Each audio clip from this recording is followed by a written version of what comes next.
nanti, karena itu pasti kan ada yang sepakat, ada yang tidak. Nah, positifnya pasti banyak. Jadi karena kita dikasih akal dan budi sama Allah dan berpikir, tentu saja kita nggak diam saja gitu.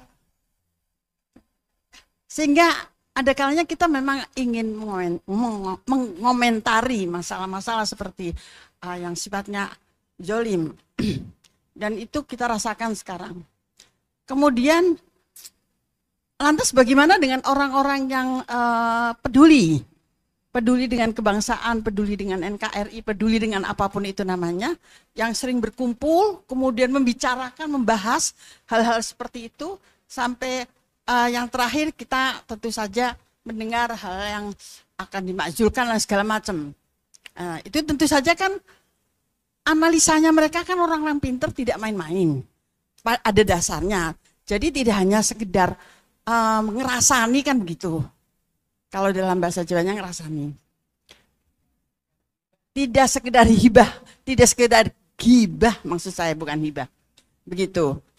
Orang-orang itu orang-orang pinter yang sering berkumpul membahas karena saking pedulinya dengan bangsa ini begitu. Apa mereka juga disebut dengan membuli, bukan membuli, mengkritik atau berbuat dosa kepada yang dibicarakan. Kan kita tahu semua bahwa orang-orang itu orang-orang yang tidak main-main. Kemudian karena tadi dari awal kan temanya adalah memaafkan sesuai dengan ayat. Sementara dalam hal ini kan kita bukan memaafkan, tapi minta maaf kepada orang-orang yang sedang kita bicarakan. Padahal ayat yang disebut oleh Kiai tadi kan memaafkan. Kayaknya kita memang lebih mudah memaafkan, tapi untuk minta maaf itu kadang-kadang agak sulit gitu loh. Jadi kadang-kadang ikhlas enggak sini minta maaf. Saya kira demikian. Nanti kebanyakan. Terima kasih. Wassalamualaikum warahmatullahi wabarakatuh. Salam. Ada beberapa ngerasani ghibah yang oleh Imam An-Nawawi dianggap boleh menurut para ulama. Nanti panjenengan bisa lihat kembali dalam kitabnya Riyadhus Shalihin ya. Di antaranya adalah membicarakan aib orang yang memang terang-terangan melakukan maksiat. Orang yang secara terbuka mujahir. Orang yang tidak malu-malu melakukan perbuatan maksiat di muka umum. Misalnya orang menggunakan pakaian seksi di muka umum. Atau sengaja bikin film yang seksi-seksi. Membicarakan orang seperti itu tidak lagi dianggap ghibah, orang udah pada tahu kok. Tapi membicarakan aib seseorang yang kita tidak tahu atau pengetahuan kita hanya katanya orang, itu tidak dibenarkan. Dua, apa yang terjadi di negeri ini harus kita analisa terlebih dahulu. Karena apa? Karena kita sudah terbagi menjadi beberapa kelompok lewat mazhab politik. Orang tidak akan pernah puas apapun yang dilakukan lawan politiknya. Dan dia hanya puas kalau bisa menjatuhkannya. Kemungkinan itu ada. Kemungkinan itu ada. Apakah bangsa Indonesia itu cuma 10 orang? Tidak. Apakah orang yang berdiam diri dengan sebuah keadaan dianggap tidak tahu? Tahu. Tapi pengetahuan tentang seseorang di antara seluruh warga berbeda. Dalam keadaan beda seperti itu, maka kita wajib saling menghargai, tidak menganggap salah orang yang kontra dengan kita. Yuk, kita kaji kembali Al-Quran. Adam dan Hawa. Apa salahnya coba? Pada iblis, nggak ada salah. Tapi baru saja dimunculkan, sekedar disuruh menghormati, iblis tidak mau. Di samping karena senioritas, iblis ini sudah 2000 tahun berjasalah dalam tanda petik, beribadah. Prestasi dirinya dibandingkan dengan orang yang baru dibikin. Tidak mau dihormat. Udah kita singkat saja. Ketika pada akhirnya Adam dan Hawa dilantik dalam tanda petik, berada di dalam surga, apa iblis yang sudah di luar kekuasaan sudah cukup puas? Tidak. Dia tetap menyusun kekuatan sebagai oposisi. Tujuannya satu, menjatuhkan Adam dan Hawa. Jadi kita waspada, jangan sampai kita selalu baik sangka sehingga kita kemudian melihat setiap orang yang kontra itu selalu benar, tidak selamanya. Sebelumnya memang sudah tidak suka. Ketika Adam dan Hawa kemudian jatuh, apakah iblis juga selesai? Tidak. Tidak selesai. Karena dia sudah berkomitmen sebagai dalam tanda petik ya, lawan politik akan selalu mengganggu. Sampai anak turunannya. Sampai hari ini, asal masih ada bin Adam ujung-ujungnya, pasti akan jadi musuh bin iblis. Dia musuhi terus. Bahkan summal atiyanahum min baini aydihim wa min khalfihim wa an aymanihim wa an syamalihim wa la tajidu aktsarahum syakirin. Untuk menjatuhkan Adam dan keturunannya, kami akan datang dari depan, dari belakang, kanan dan kiri, sampai pada akhirnya kau ya Allah tidak akan dapatkan mereka orang-orang yang bersyukur kecuali sedikit. Ambil pelajaran. Kita harus hati-hati di dalam menyikapi kehidupan kita berbangsa bernegara yang sudah terpecah oleh kekuatan politik. Maka saya tidak pernah mau terlibat dengan kelompok manapun yang bersengketa, itu tidak ada urusan kita.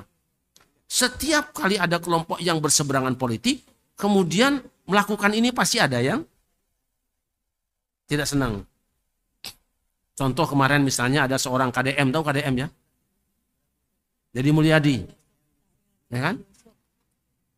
Dia meminta supaya SMA tidak ada wisuda yang menghabiskan jutaan rupiah. Ada saja yang balik-balik. Nah, yang kedua misalnya dana hibah. Dana hibah yang dihentikan oleh KDM kan sementara. Itu DPRD-nya langsung ngomong, wah ini ulamanya juga ada yang bergerak juga. Tidak kurang PWNU Jawa Barat juga ikut bicara speak up. Tidak setuju dengan kebijakan KDM. Kan lebih enak kalau menang dhisik. Diam dulu. Begitu mereka ramai, KDM baru bilang dan dibuka semua. Ternyata ada pondok pesantren yang dapat bantuan sampai 30 miliar lebih. Yang lain tidak dapat sama sekali.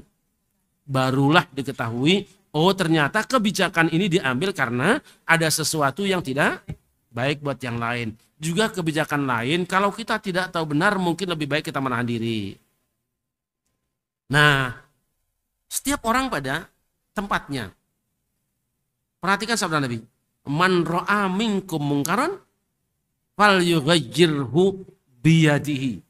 Siapa menyaksikan kemungkaran, hendaknya dia mengubahnya, bukan menghancurkannya kan. Mengubahnya yang tadinya mungkar supaya menjadi ma'ruf. Biyadihi dengan tangannya. Pengertian tangan itu bukan bawa pentungan. Koruptor pukul pakai kayu, bukan. Orang yang dianggap kebijakannya kurang baik, langsung kita lemparin batu, bukan. Ambil statement tertulis, orang-orang yang punya kebijakan bisa menentukan kebijakan, tangannya berbuat. Maka orang-orang yang punya hak di situ. Lihat kalimatnya, fa illam yastati'. Jika dia tidak punya kapasitas bisa melakukan perubahan kebijakan lewat tangannya, yastati itu bukan yakdir ya. Kalau yakdir kuat gitu. Yastati itu punya istito'ah. Lihat haji, man istato'a ilaihi sabila. Ada apa namanya? Kapasitas lah ya kalau bahasa kitanya. Ada ya kemampuan dan dia punya hak di situ.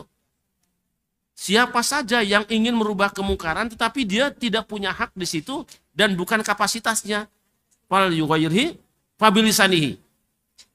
Maka dia melakukan perubahan dengan lisannya. Tapi lisannya itu langsung ditujukan kepada pusat masalah, bukan di muka umum. Bukan dengan menghibahnya. Karena orang awam kadang-kadang tidak tahu apa yang kita bicarakan. Jangan di jalanan. Misalnya Pak RT salah, kita datangi Pak RT dengan lisan kita. Kita bicara. Bukankah Nabi Musa juga datang kepada Fir'aun bicara, Pak tiahu paqulan lahu qaulan layyinan. Bukankah yang lain sama lah? Jangan di muka umum. Wa illam yastati, jika tidak punya kemampuan karena tidak ada kapasitas untuk juga dengan lisan, bicara nggak benar, ya sudah, fa biqalbihi dengan hatinya. Artinya apa? Mengingkari perbuatan salahnya, berdoalah kepada Allah dengan hatimu sungguh-sungguh, minta supaya yang salah jadi benar. Bukan menghancurkan yang berbuat salah, dibenarkan. Nah, kalimat taghir mengubah itu bukan menghancurkan. Sayangnya kita terkadang lebih cenderung menghancurkan. Kalau ada kapal itu bocor, yuk kita tambal. Perjalanan masih jauh. Tapi ada orang yang amuk-amukan, kapal bocor, hancurin aja lah. Kita bawa kapal, sopirnya nakodanya ngantuk. Jangan ditempelin. Mas bangun mas, ngantuk bangunkan dia dengan yang baik. Nah itu kan sholat sudah ngajar kita. Yang boleh menegur imam kalau ada depan baris terdepan. Imam salah, subhanallah. Dipilih kata yang indah. Bukan menghentikan sholat. Lanjutkan sholatnya tapi perbaiki yang salahnya. Baca ayat salah, subhanallah. 2 kali, subhanallah. Subhanallah, salah juga, kita tambah. Gini loh kalimatnya, tapi jangan tambah pakai gini loh, jangan. Misalnya, wadduha wal laili idza saja ma wanda'aka rabbuka wa ma qala wa ma qala. Nah, kan kita tegur walal akhiratu gitu. Dengan bahasa yang konstitusional, jangan bahasa jalanan. Nah, wanita nah itu yang paling depan kan? Makanya yang baris depan itu harus orang-orang yang dekat dengan pemimpin itu orang-orang yang kritis tapi juga santun. Jangan pilih kalimat yang lain. Tidak ditujukan untuk menghancurkan sholatnya. Atau mengganti imamnya. Tidak boleh mengganti imam. Kalau salah ganti kapan selesainya sholatnya. Apalagi sholat maghrib kan. Sholat maghrib kan diantara baina Quran syaitan diantara diantara ketika Asyafaqul Ahmar, mega merah kan. Mega merah itu tanduk setan gitu. Bukan maksudnya kalau mega itu partainya gambar tanduknya, bukan. Mega merah itu tepat keluarnya tanduk setan. Waktunya singkat. Imam salah, ganti. Salah lagi, ganti lagi. Sampai isya bisa jadi nggak selesai sholat kita. Nah, kaum wanita ada mekanisme sendiri. Dia tidak pakai lisan. Tapi pakai apa? Pakai karena kalau perempuan ngomong kadang-kadang keceplosan. Ya tak? Ngomong suka nggak ketahan. Cukup dengan ini. Nah, kalau sudah ada yang di depan berbicara, menegur imam sholatnya, yang di belakang sudah tidak ada kewajiban. Jangan keprok semua. Imam salah, boleh. Bingung anak-anak ini nonton bola apa sholat. Mohon maaf saya jawaban pakai isyarat saja ibu-ibu ya. Tidak salah kita membicarakan orang yang melakukan perbuatan mungkar jika mujahir terang-terangan. Atau kita membicarakan kejelekan orang, kekurangan orang apabila dibutuhkan dalam persaksian seperti dalam masalah hadis. Rawi hadis boleh kita sebutkan, si itu bodoh, nggak kuat hafalannya, boleh. Itu bukan mengejek. Jadi boleh menyebutkan kesalahannya, tidak mengejeknya. Beda menyebutkan kesalahan dengan mengejek. Beda kritik dengan bulian. Jadi semua yang kita lakukan agar supaya sholatnya jadi baik dan selesai. Toh kita penumpang yang baik. Wallahu a'lam bishawab.